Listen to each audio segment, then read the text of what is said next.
mụ n'ọnụ amamụma ọbịa mụ n'akaba mụ n'ụba amamụma ọbịa mụ n'ụjọ gbuo mụ n'ọnụ amamụma ọbịa mụ n'akaba mụ n'ụba amamụma egwu m dị ka mmiri ọya egwu na nwa ndụmọdụ obede mbibi ụwa na ọbụle ọ bụ onye ma mgbe ekere ya wee mụọ ya n'elu ụwa dịghị onye ma mbọ ga-ahapụ ụwa nala onye were ndidi ọbịbọ ọ na-achọ ya ka nwee bidie nnata na wee hụba nne ya ala ị na-akụ mgbanụ mgbanụ ị na-eje ebe were gene n'ụwa obi nwanyị wee sọgbu ụwa ihe onye chọrọ une n'ụwa ka ọ ga-enwe onye nwanyị ọ ga-adịrị ya mma ayo iwe n'obi nwanyị ụwa chọrọ obi ụmụanị ejighị ike sowe n'ụwa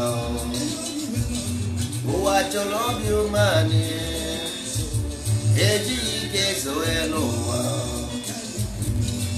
ụwa chọrọ obi ụmụanị ejighị ike sowe n'ụwa ụwa chọrọ obi ụmụanị ejighị ike sowe n'ụwa gụọ mụ n'ọnụ amamụma onye mụ na-akaba mụ n'ụba amamụma ụwa chọrọ obi ụmụanị ejighị ike sowe n'ụwa.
ehe ụmụ ibe ekene m ụnụ ndị ndozi ọdịnala nwanne ụnụ nwoke nọ nso ekene ụnụ anyị nwawo ndị ndozi ọdịnala Igbo ndị kwere n'ihe otu kwuru ọkwa nke halfback ndị ndozi ọdịnala Igbo nke ndị kwere n'ihe otu kwuru ọ bụrụ nke halfback anyị anaghị eme halfback anyị na-ekene ụnụ ebe ọbụla ụnụ nọwụ ndị ndozi ọdịnala Igbo maka ọ bụrụ na ọ bụghị maka ụnụ nwa ofu osisi anaghị eme ọhịa ndị bekee si ọwụ one tree cannot make a forest even though how big no matter how big the dreams are without the people is not possible or not possible onye ka nsị na unu ga-eke na eke kee n'orie kee na afọ kee na nkwụ n'udo ga-adị ndị chọrọ udo ndị na-achọghịkwa n'udo ha agaghị eme udo ihe mere o ji eme mgbe ọbụla anyị ji eme anyị chi ikwu okwu anyị ewere egwu wee bido ya maka na egwu dị mkpa egwu dị ezigbote mkpa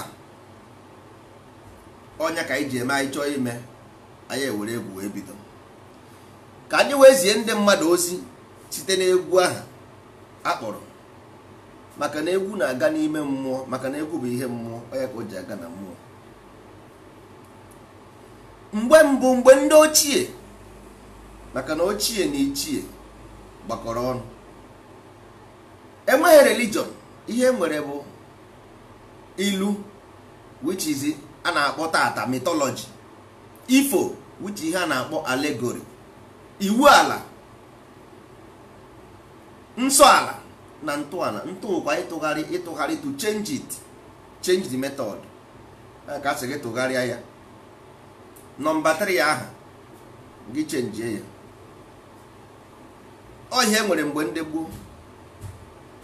Chukwu abụrụ God, Chineke abụrụ God, Amadioha abụrụ God, Ekwensu abụrụ God.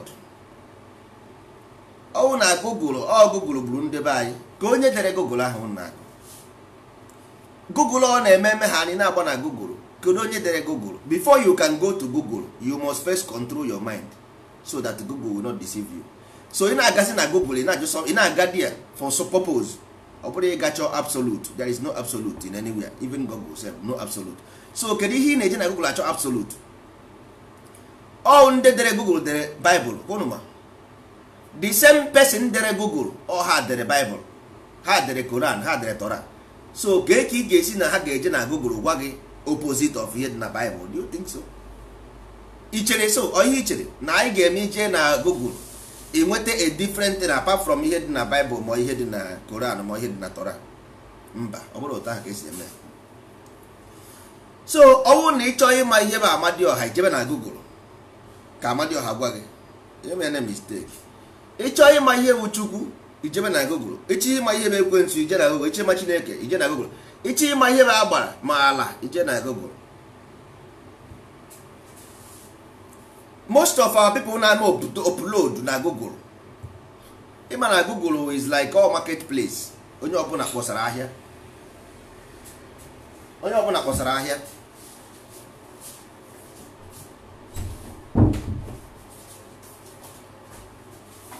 Google bụ marketplace, onye ọbụla kpọsara ahịa. So ije n'ime ahịa nke sọrọ gị egoro. Nsogbu ndị be anyị nwere, agwara m ha, kwewuru this body ifuru. This body is nothing. Enwere ihe ọ bụ. This body is nothing, is not an envelope. So ịma ihe mere na ndị mmadụ ji asị, okay, isi na abịara m ụwa before, abịago m nkịta, why na m amazi ihe mere na the past? Because why? Everything ịma as a human being is fake. That's why nature wipe it out. Ihe mere nature to wipe out because it's all the whole original one. You will remember them. You will remember because you know what ihe iji eche uche with the past. You might know the past you used to think. You nwere ike na otu a na ịchọ ịrụ Bores adịrịghị izi ọrụrụ. Enwere ndị Bores they are difficult to build. So ọ na ị nwere a great past, you gaghị enwe creative mind. O nwere ndị ọ dị easy to create, nwee ndị ọ dị difficult to create. Ihe ọ na-achọ igosi gị bụ na your information, there is no much information in your memory. That's why it's very difficult to create something. You got that? So and the more in a lose, more ọ na-agakwu na ịna ọ na-agakwu deep. So ọ ga-adịkwu more difficult for you to extract them out ebe ha nọ. That's why o ji eme amụọ gị isi na okay, isi na m nọ before, why na m echeteghị ya? Icheteghị ya because it's irrelevant. All those ones that are relevant, you can remember them. You can remember as something. You get them through thinking. That's why we say if you grow your spiritual knowledge, that is important because body, everything in our here physically is nonsense. So make no sense. The only thing that can grow is the mind, is the inner my spirit, because body never grows. The only thing that we are taking at this fake religion because of the body, all desire, sex desire. Number 6, sex, all desire, all nothing more, nothing else. Nwa bekee pụta ọsị ndị ochie bụ nnukwu amụ, ịma ha why ji akpọ ha datin. All laughing na amụghị amụ because nnukwu amụ mean self desire. O mean sex desire. O a symbol ka ọ. Ha na ha agwa gị ya because na ị nwere amụ ukwu na enweghị ị ga-eme. No. Ha na-agwa gị ya because they call you sex desire. Simple. But ị ga-afụ ndị ochie asị ọ bụ amụ ukwu na aṅụrị. Ọ bụrụ amụ ukwu the problem. All the reason why they tell you that ọ bụrụ about because n'Igbo amaokwu. No, why they tell you that? Because ị naghị aghọta allegory. Had it been na ịma na allegory of sex desire amaokwu, that's why iji afụ sometimes na Igbo nwere ndị Anambra na-eme something like iwaji culture. Ha were onye ojii ya ha were tinye nnukwu amụ, ọ na-ebu na-akpagharị. All sex desire ka a na-akpọ that. So ọwụ na ịghọta the code nna gị tinyechara na that cultures, ọ dịrị gị easy to understand because nature never hides anything because you are part of the creation. So there is no need. The only thing problem bụ na because of the body is too much ingredients, too much chemicals, so o slow the energy down. Ọ bụ ngụ maka ọ depend to burn these things down so that the energy will rise. Energy will rise. So when ihe ezoro ezo, everything no all through iwu ala, through nsọ ala, through ntọala, ka all the whole secret will be revealed to you one after the other. Because enye gị ọkụ acha gị ọkụ achakpọ gị anya, you are divided. There is no division of earth. All those people na-ebugharị ọgwụ, they are divided. Ha mara ihe a na-akọ. Onye ọbụla na-ekwu na ọ na-eje so na-arụsị mee nka here with religion, ọ mara ihe a na-akọ, nothing. Ọ mara is novice. Because there is nothing like division in creation. No division. You are the person divided. That's why you believe one enwere nka nwe nka. It's one body. Your mind is low. That's why you see it in that way. Oh, na your mind is high. You gotta have that division enough. You see the division because you don't understand. That's why you ebu na ị ga-eje tụ ya na arụsị, ị ga-eje mee nke because you don't understand. You got ihe a na-akọ. Onye ọbụla believe na enwere ebe arụsị nọ somewhere is the same thing Jesus. You call him Jesus. Because Jesus we hapịrị apị na ha fe na apịrị apị. Nke ahụ ị na-eje ebe ahụ o ihe apịrị apị dị ha. Because these people in Agwa have something they don't even understand. Had they used their lower mind to calculate every creation? No. You be free to believe whatever you want. As Islam believe, Muslims believe in Muhammad, Christians believe in Jesus. You have right to believe in happy. But remember, there is no road there. That is a carnal mind. Whether me or Jesus, whether me or Muhammad, whether me or happy, is a simple carnal mind. Is based on physical knowledge, nothing more, nothing else. So only if you want to grow higher above those things, the same information I can categorically tell you, because all the Negwensu, all the Nachuku, because we don't see them, all those things we don't see them as your God creation. You see it as your creator. We don't. We see them as natural element to be used and to be taught to our children. Chuku is gravity. Chineke electromagnetism plus Amadioha, which is Hanakbo strong force, plus Ekwensu, which is Hanakbo weak force. The magnetic field ala nucleus agbara ihe niile na uche nna gị nwere eme, but for you ọwụ ndị mmụọ chukwu na-abịa, chukwu na n'igwe na-abịa, nsogbu adịghị. After gị kpọsịrị chukwu a what ọkwa chukwu ga-esi n'eluigwe bịa kụzie ekesa arụ moto, kụzie ekesa arụ telefonu, kụzie ekesa arụ TV. If you use your mind to become the chukwu, you can create this thing, but you worship them. After you worship, after you worship them, then how do you do this thing? Again and konye believe, because God is man. Chukwu abro man, Chineke abro man, Amadioha abro man, Agbara abro man, but God is man. Because why? Government is governed. Once you go, if you govern in your house, you are God. If you are boss in your company, you are God. If you govern your mind, you are God, because that is what God means. In Anuko Oyibo, Kinuho Oyibo, Inuku Oyibo. Oyibo is God means person who rules. Or if you rule your village, where is a village? You are God. You govern. You govern. But because you want to force this Oyibo into Igbo, it does not work. You cannot force Oyibo into Igbo. No, you cannot force Beke into Igbo. Chukwu is not who governs. Ọ naghị govern anything. He govern a particular thing. Chineke governs a particular thing. Mmụọ is the creation, because that's why I say ịmụ mma, changing state of anything. Mmụọ dị mma, mmụọ nwa, mmụọ amụ, because it changes the condition of whatever, because there is Chukwu is impossible without mmụọ. Chineke is impossible without Chukwu. Amadioha is impossible without Chineke. This is the changing of the same mmụọ in a different dimension and different forms. Pure physical science you cannot understand. Gwazienu m ka anyị ga-esi wee pụ ndụ. How can we make sure that children ndị anyị na-amụ amụ grows above us? Until you give them, be proud and boldly give them these informations, they can only grow higher and above. Mana ị na-efe Igbo na enwere something dị somewhere, ekwensu wee taala gị, Chineke ata gị, ndị mmụọ ata gị, ndị mmadụ ata gị. Igbo onye nkịtị. Your offspring will not do anything as long as you fear. Ị na-atụ ihe pụrụ mpi egwu, ọ pụrụ mpi ị na-atụ ya egwu. Anyị akọ gị nsị, anaghị akọ gị nsị. Lower mind. Lower mind in a destructive manner.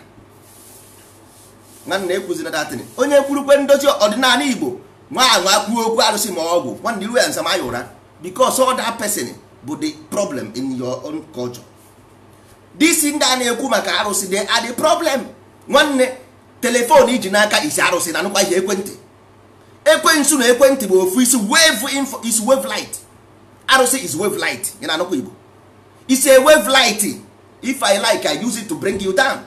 But o nwere isi ihe iji arụ radio, were rụọ radio, produce radio, is the mind is the problem. That's why mmadụ ga-eji eme oje na mee nonsense with arụsị or gbarie ya isi, because you use wave to think.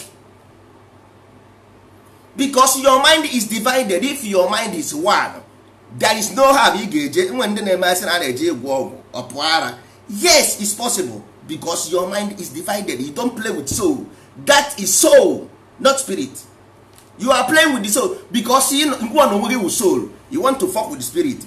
Unless the spirit and the soul is one, then you can use those information. If not, ochok working. If not, ochok working. Unless you understand how they work, your mind must be one before you can use them. Once your mind is separated, if you tamper it or couple. So that's why I'm going to buy. You discipline yourself. If you become disciplined, every energy on earth you can use them, because you have become one of them. That's why in the Bible say they have become one of us. Why? Now they have eaten the tree of good and evil. Tree of good and evil. Now they have become one of us. You see. So once you balance the energy, you become a higher mind. Mba, but ndebe anyị mba, hey, gịnị ka a na-akọdo ihe a? Arụsị ga-egbu ya, a ga-ata ya ata, a ga-eme, a na-ekwugheri. Ọ bụrụ onye ụka, ọsị ọ Jizọs ga-egbu ya. Ọ bụrụ onye Muslim, ọsị ọ Muhammad ga-egbu ya ma ọ Allah. Ọ bụrụ onye Jew, ọsị ọ Elohim ga-egbu ya. Na look at. Ndị mmadụ na-arụsị plane na-efe n'elu, na-arụ ụgbọ mmiri, na-arụ moto. Nke anyị bụ anyị na-achọ ndị anyị ga-akọ ọgwụ. Ndị anyị ga-atụ na arụsị ka arụsị gbuo ha, ndị Jizọs ga-egbu, ndị Muhammad ga-egbu. Nna ndị isi ojii kedu ihe onye mere anyị? Who did this thing to us? Onye mere anyị ya? Who did this thing to us? You are energy. You are a pure energy, light energy, moving. All of a sudden it becomes scary of your path. Ị na-atụzi the light, you are light. Ị na-atụzi ọkụ egwu, you begin to fear. Ma ihe we are wrong education. Here, this is wrong education. Educational system is wrong. That's why Ndozi Odinala ji wee bịa. Anyị ga-change the system of education. Culturally, anyị na government enwere anything to do. We don't. Onwere ihe anyị na government nwere. Ihe anyị na-ekwu cultural education. Because all those Western education on na-ekwu, that is a code language. Onwere ihe ọ na-eme n'ụwa. Onwere uru ọ bara gị. Those code languages never mean anything to you. All those primary school, secondary school, rubbish. Onwere uru ọ bara.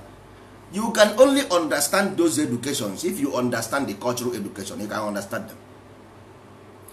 sọọsọ mgbe ị nwere ike iji wee ghọta nwa odozu education, western education, unless you understand this mythology. That's why nwa bekee gị na ha jee school, ha gosi ya pụta ha arụọ machine, ịpụsị ya pụta ị na-arụ ọrụ na company ha. Why? Ajụọ gị nwere ike isi na enweghị onye na-enyere gị aka, enweghị onye na-enyere gị aka. Ọkwa mmadụ bidoro ihe nke a na-enyere ha aka na who started it? Osinenu wee da. Ọkwa somebody started it. Somebody started. Look at China. China doing science, Indian doing science, everybody doing science. So also n'isi ojii ka ọ ga-eme onye na-amaghị science even want to stop it. Ị maghara na stop. Instead of you to bring anything you have, make sure no. Ericsson abụrụ engineer, ọ bụrụ scientist. Ericsson wepụtara his own father's money to sponsor scientists and engineers. Today his name is worldwide. Even this Apple, these people now American names, most of them they are not engineers nor scientists. Them bring out their money to sponsor those things. Nke ndị Bible ọwụ na ọma ha anyị ọ sị gị na ihe anaghị work na ihe abasị. Because ọmaghị ọkwanne iwu bụ na ị ga-ama ya. There are people who dedicated their life to research, who are fearless about. We don't fear energy. We control energy. When we do energy, you also kwanya buru no amount of energy we can get scared. The highest here na atụrụ ụjọ n'obodo nso bara say go my body. Ihe ahụ na agbara ọsọ na village unu. Tell me where it is. Show me the artifact. Agwa m gị ihe ọ bụ. I tell you how this artifact are made and everything. Ị na-agbara ihe ọsọ na-egbu mmadụ na-ata mmadụ.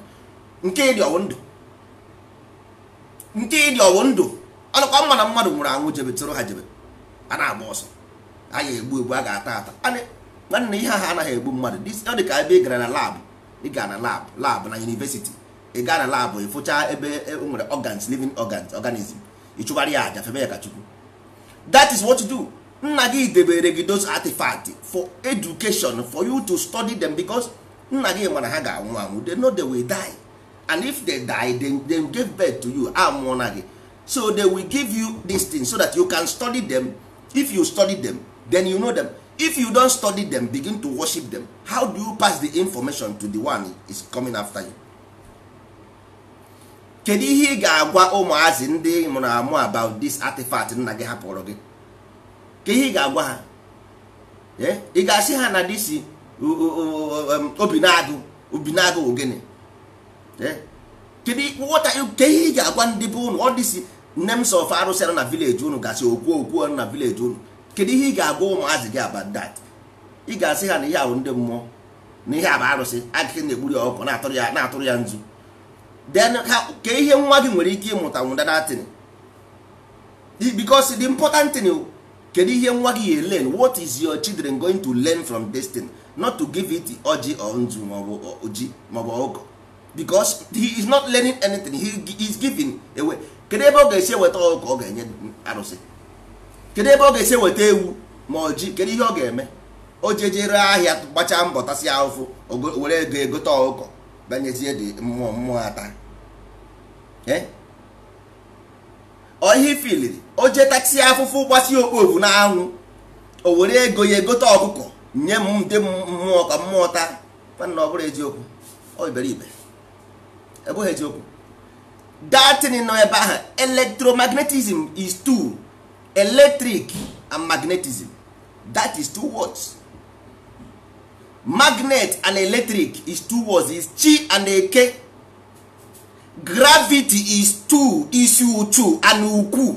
Uku is a concentration of energy. How do you understand this energy? That is what they put in symbol in that in happy. Not about the wave moving inside, because the wave is moving inside is your brain. That's why because it's your mind working there. There is no empty. The mind is working in that house. So would your mind in a that no when you're not there? Because once you believe there, is begin to exist. Oh, you or exist. So ị gazie nwụọ the wrong gị, because ndị mere datin mere in a way of that, not the ka ihe a na-eme na TV a na-akpọ light dictator is based on frequency. so your brain work with certain frequency. Enwere osisi nọgasị n'ime ọhịa a na-use especially for those things. Enwere particular thing a na-use because they are wave. Enwere ukwu osisi nọ n'ime ọhịa na vibrate higher than human being. That's why eji enwe mast a na-akpọ mast eji eme antenna. O nwere some kind element eji eme, ọ bụrụ every element ga na-eji eme mast. That's why a na-aga na Africa na-achọ ihe eji arụ telephone, because ọ bụrụ every element ka ị ga-eji arụ telephone. O nwere specific element eji arụ phone. So inside your body, inside your brain, there are thousands and thousands of elements. It's like radio frequency, thousands of frequencies. Anytime, any moment, you can tune in anyone you like. So that's why all those things is where they active. Overall, because of how they active, because you create them, because they are. Only thing do you know how to make these things work? So they are not separated. If there is no human being, that will not work. Okay, how work? Or because of your mind is working because of you. Your mind is using to work. Because all this energy, body, they cannot work. All this energy can never ever work without body. So the body, you give them the active. Because about the oscillator. Human being is an oscillator. So with that oscillator, this thing will not work. So your own is to study this thing, write them down, practically make experiment about them so that you can write them down, teach your children. Because ihe mmadụ ma anaghị egbu. You got that? Because ihe mmadụ na-ama ha anaghị egbu, ma nke esi ekwu egbu. You got that? So you must know them. Ọ bụrụ na ị mara ya, the fears will go away. Because for you to stop fearing this thing, you must study them. You have to study them. If you study them, you stop fearing them. Don't worry, you don't need to fear them. No need to fear them. Why did you fear them? Because they tell you about how, if because of evil, then tell you about evil, this, that, if you go to Hojo. Why did you fear them? The only thing dangerous on earth is human being. Human being do evil out of pleasure. Out of pleasure. They only eat when they are hungry. But a human being can do evil out of pleasure because only you use watch rape.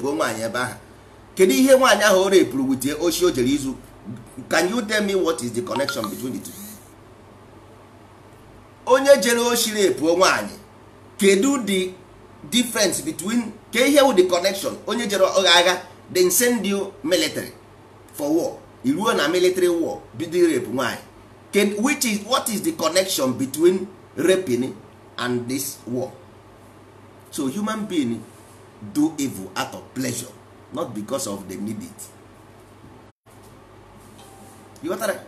So all this ihe a ndị be anyị na-eme today, nwanne nna agwa unu nke bụ eziokwu, unu ebidobe because Ndozi Odinala ebidogo, anyị abago na league. Ndị Africa ebidobe, isi ojii ma country ma ihe niile na ndị a will not waste of time. We don't count them as human being. Kedu ka mmadụ, and in this 24th century na nwanne adịghị m against corrupt or not corrupt, I don't care. You gotta go. All the whole corrupt to use it to build industries in your place, I don't care. Because nature does not judge based on what you do and what you don't do. Ihe nature na judge you, how many people did you save with these things? Because onye ahụ na-ekwu na ọya nwee, ọya nwee, did you earn it? Enwere ego iji bi ụwa mgbe amụrụ gị, enwere ego amụrụ gị ya? No. So ọ bụrụ na onye ọzọ bịa nara gị the money, ọ nara gị the money nye onye ọzọ, good and fine. Robbing Peter to pay Paul, robbing the rich to pay Paul.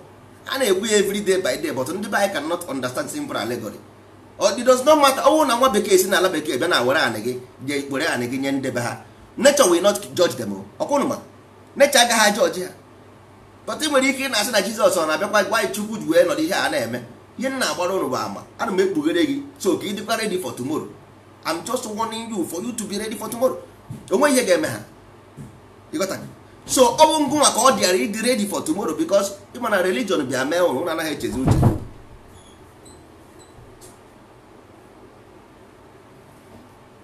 Religion mere ndị be anyị anaghị echezi uche.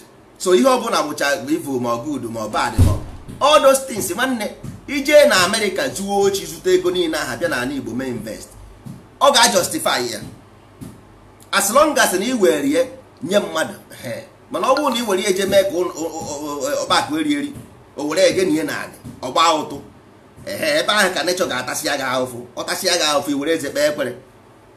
Mana ọ bụrụ na i were ya je nye mmadụ, nwere nsogbu. That's why ndị anụnwa na-eme all these criminals nọ na western world, ha ji wee nwesịsị ihe a na-akpọcha charity everywhere. They own charity everywhere, they own charity.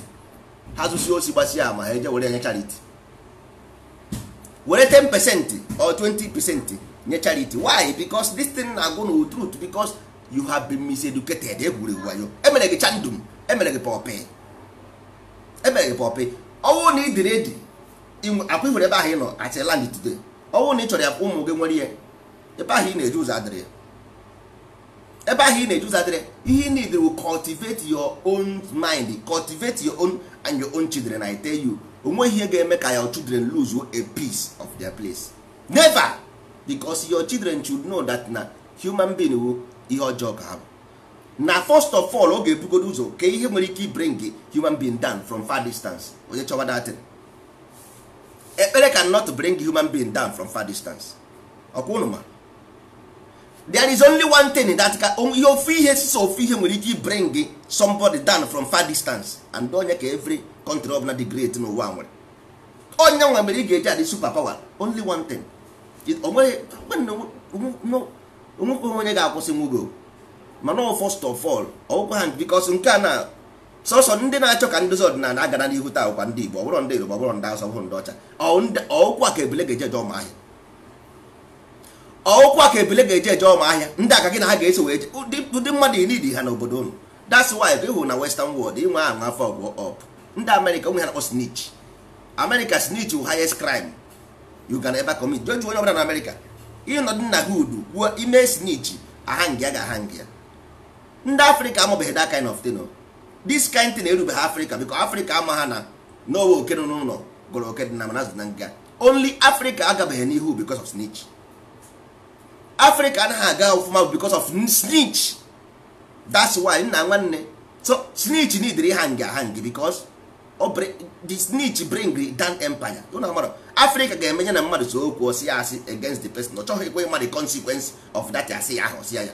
Anaghị eme na western world kwema. You don't do that in western world. Mụ na gị nwe okwu, we talk about ihe anyị nwere. You don't forge lies and say ime ya nwụọ, ime ya here you die, you nwụọ. Judge West, go anywhere in western world, even Arab land, ime ya na Arab land nwụọ. Sọsọ na ala Igbo ka ọ ga-emepụta mmadụ na-asị asị na-akụrụ ya aka, mmadụ na-asị asị na-akụrụ ya aka. Mmadụ ga-afọ ọjisi asị kwuo ndị mmadụ na ndị isi ojii enwere agwa mụ na ndị isi ojii amara ihe. I tell you face to face, ndị isi ojii amara ihe. That's why ha anaghị eme ọfụma. Ị naghị afụ ya. That's why they don't do well. Pathetic. Mmadụ nọkọta nọọsị asị against somebody. Unu amakwa ihe ofichọ. Joking with your own future, your own life. Echi maka echi, your own future ka mmadụ ji egwu egwu. You just because of what? When you like her, you know, so if you don't like nonso, do you know about this philosophy? In my hand does not stand for. In my your future can eje egwu egwu. In my nago, do you know that you gone before we are here? In nago before we are here. We came under, from under, we came beyond under. You have your own life, we gave it to you. I don't care. I don't care. Ndozi Odinala brought my own over. There is no name there called Nonso in Ndozi Odinala. Ndozi Odinala is from the bottom of Igbo, the grave yard of your ancestors crying. Come here and give you all this information. Take it. Somebody not somewhere they couldn't sense. If I cut the person, I swear with God I will cut your head off. Here bro joke. I will here we are not for joke. Go and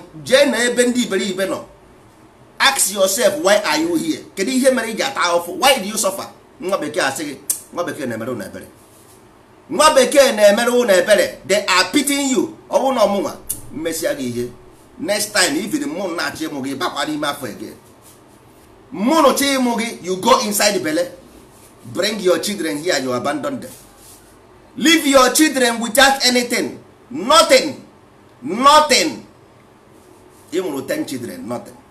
13, no, 10 children, nothing. 5, nothing. No plan. Eweta ị ga na-akọghị. Eweta isi ọ naghị arụ agwụ, ọ naghị egbu ọkụkọ. So ọkụkọ ka ị ga-eme igbusi anyị pụọ ndụ. Ịma ihe bụ ịrụ agwụ. Ịrụ agwụ is to construct. Ọ bụrụ ije na be dibịa nye ya ego iberibe. Ọ bụghị ije na nke one man nye ya ego. Ịrụ agwụ is to construct your agwụ. Agwụ bụ mmụọ gị. Your unstable mind must be constituted and construct.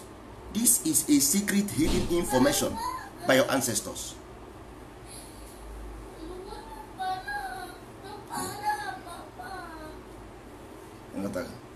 This information is for you.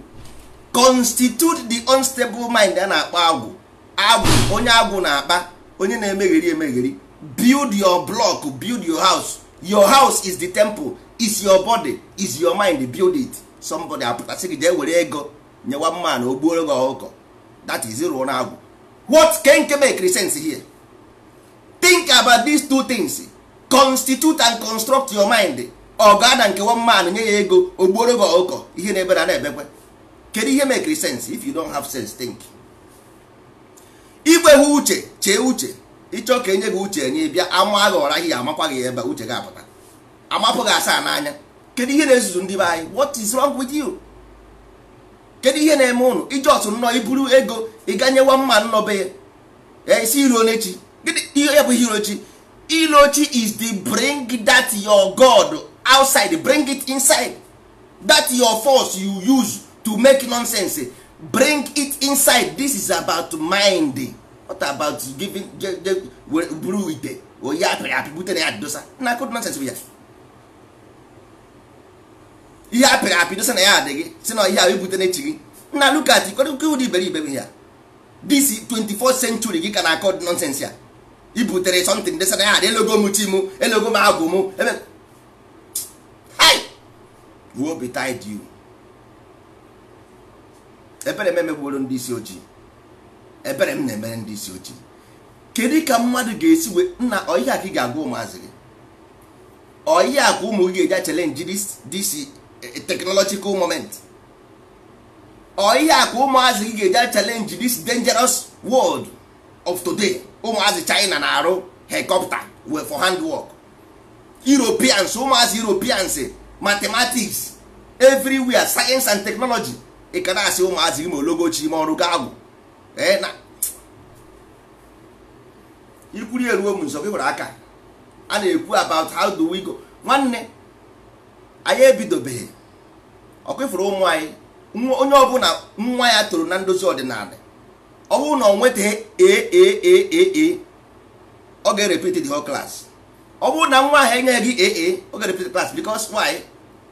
Life you see is based on that way. This thing ma gụrụ gị now mmụọ, Chukwu, Chineke, Amadioha, Ekwensu, Agbara, Allah, all those things are elements they use to build television, mobile phone, cars, planes, because they confront this fear and study these things. This is how they begin to manage to create information that will cure diseases, information that will make journey closer, faster. Mana gị nwa na onwe gị mba isi ị ga-egburi ọkụkọ gbuori anụ. That means ọ nọ far from you na. You don't have to, can you study your master? No, because it's your master. You cannot study your master. It's not my master. It's the energy that is within me. This energy I will use to do anything.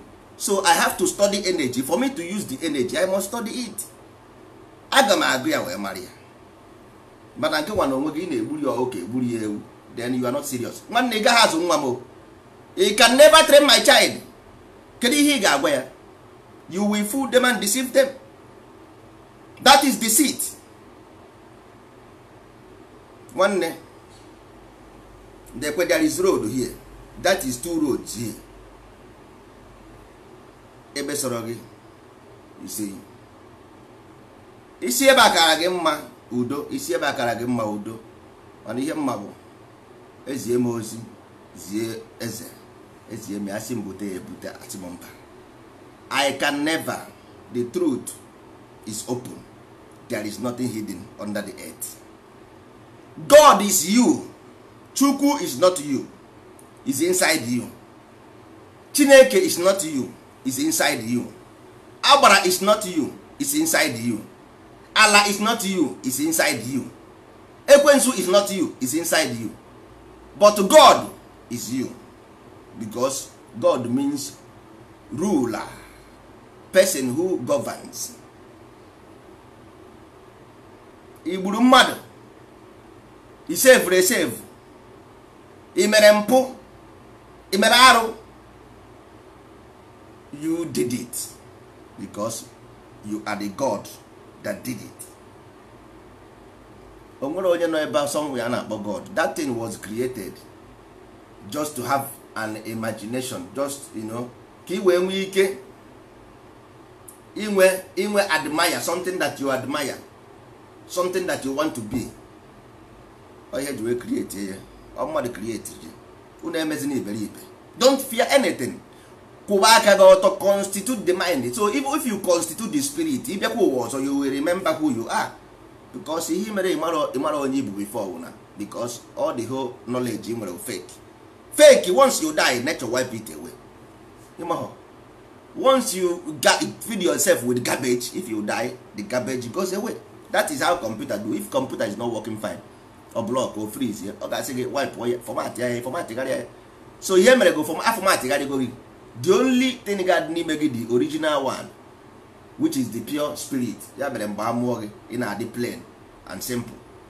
So you nwekwara another chance again to grow. You have every bet, you have chances. Every bet, you have chances. Then why do you look for your chi? Mmụọ na-alụ ụwa, mmadụ anaghị alụ ụwa. Ụna na-anụkwa Igbo, ị na-alọ ngwa lọrọ ụwa. Ị nweghị ụwa ị lọrọ, mmụọ lọrọ ụwa. Ọ mmụọ bụ onye lọrọ ụwa, ọ bụrụ gị nwa. Ọ mmụọ na-alụ ụwa. So mmụọ lọrọ ụwa ka ihe ị na-achọrọ chi gị, ebe ọ bụ na mmụọ alụghị ụwa. Ịdị bụọ. So ị na-efi nwe nke nọ somewhere, nọdị somewhere, mechie ọnụ. Enwere onye na-ebe ahụ, ọwụ ngụnwa lọrọ ụwa, mmụọ alụghị ụwa ọzọ, maka na o meghị ọfụma mgbe ọ lụọ ụwa ọzọ. So ị lọrọ ụwa ọzọ, enweghị chi gị na-achọ. Chi nke ị na-achọ bụ nke aha nọ n'ime gị na outside, because all the two opposite, two polarity, left and right. So the right pụrụ apụ, o soro physical reality, na-agagharị na-ezuzugharị, ghọọ slave na-agbara ndị mmadụ bọị, ghọọ machine na-arụziri ndị mmadụ ọrụ, ghọrọ slave, bụrụ ohu. So kpọbatakwa the chi ụnọ ka ọ bụrụkwa the king, because aka ekpe the weak, the force aka ekpe nwere wụ aka nni. So aka nni need to be trained, etrainụọ ya ọ na-emezi ka aka ekpe, because aka ekpe ya na-asị ndị Igbo na-asị anaghị amụ aka ekpe na nka, because aka ekpe need to be trained. Train your right hand, it becomes powerful force, then you balance the two. Simple as ABCD. Oya bụ maka chi ya na-ekwu, agwụ a na-ekwu, agwụ is to constitute the unstable character. Chi wu tụkpọta aka nne gị inside house, ịhapụ ya n'iro ka ọ na-agaghị ka ozu anakwa ha akwa. Bring it inside house. We put them in allegory and mythology. You cannot understand simple mythology. Deceiving our children. Okay? Can you deceive ụmụazị anyị? Nwanne bịa, I know that you don't know.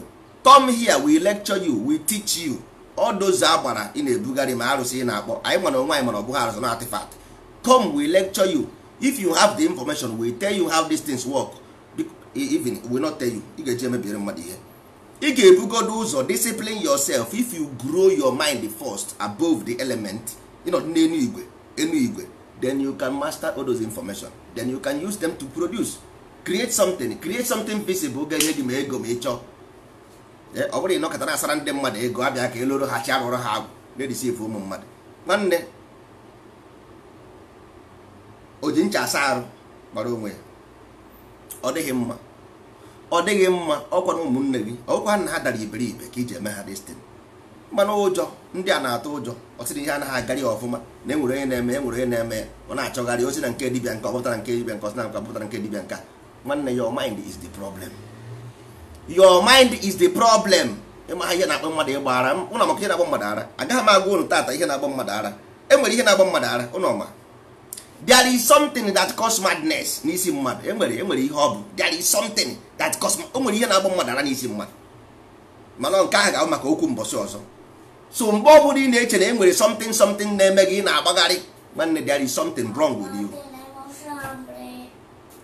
There is something wrong with you. Enwere ihe dị wrong with you. So all that thing ka ị ga-suffer God, because psycho is psychology. Everything about mental is psychology. All psychology ka ọ bụ. Chi is based on psycho, is based on psychology. Chi is psychology. That is why those people who wrote the Bible, they are psychologists, because they study the mind, they know how the mind works, so they use it for control. So ihe na-egbu arụ bụ anya, if I don't, o nwere ihe gbasara mụ na gị, ị like ije soro eburu onye iberibe na-achịgharị ka anụmanụ. All those things are for control. So if you want to control your mind, come here, we'll tell you how the mind work. You can lead your own mind to destination. Rise your mind above the igwe, nọdụ n'elu igwe, nọdụ n'elu igwe na-afụ ụzọ. You don't stay blind. Na-eme iberibe, ị na-ebe akwa akpagharị. Nwanne, Ndozi Odinala were peace of mind. Peace of mind. Here you have peace of mind. Every of your problem will tell you how you work, how they work, how you can manage them. Anxiety is called by this thing na-eme na-ebute anxiety, psychological problem. You got that?